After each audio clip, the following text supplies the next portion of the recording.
You mentioned previously that you surveyed technicians about their employment and you found some very interesting things. What did you find?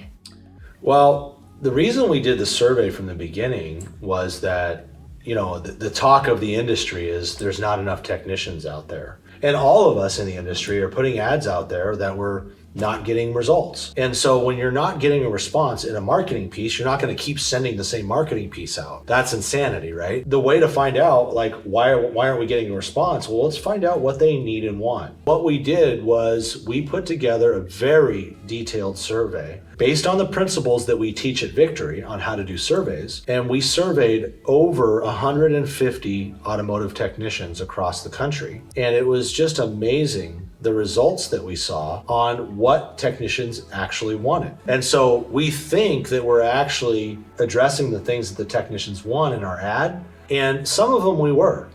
But it was mind-boggling to me to actually see what the technicians actually really wanted. There was another point that was interesting about in the survey, and it's why surveys are so important when you're doing any sort of marketing or any sort of recruiting. You have to know what your public wants. I've heard things like where you have to have air conditioning in a shop in order to attract top technicians. I'm in Phoenix, Arizona.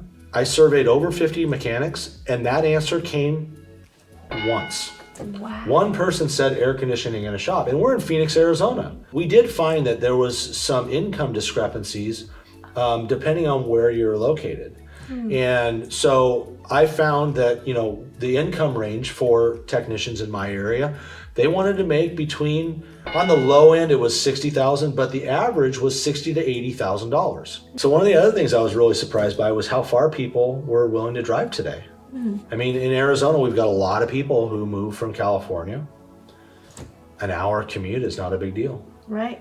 Whereas I used to, if they were more than 15 minutes from the shop, I would just kind of delete that resume thinking I'm not going to deal with them. Right. But nowadays it's not uncommon for somebody to want to drive. And the survey said that. Another point that we found on the survey was the training that technicians wanted. Well, I can tell you there's thousands and thousands and thousands of hours of technical training for mechanics in this industry. You can get it with your parts stores, you can get them through the dealership, there's independent companies. You know what the percentage of people that wanted that?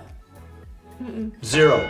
When we asked them what form of training they wanted, there was two types: personal mentorship and live training. So the whole point is that we want to give them the training behind the survey. We'll give them the survey, but we're also going to give them the training behind the survey so that they can use that technology and be able to create their own surveys in the future for customers, technicians, service advisors, managers, whatever they need.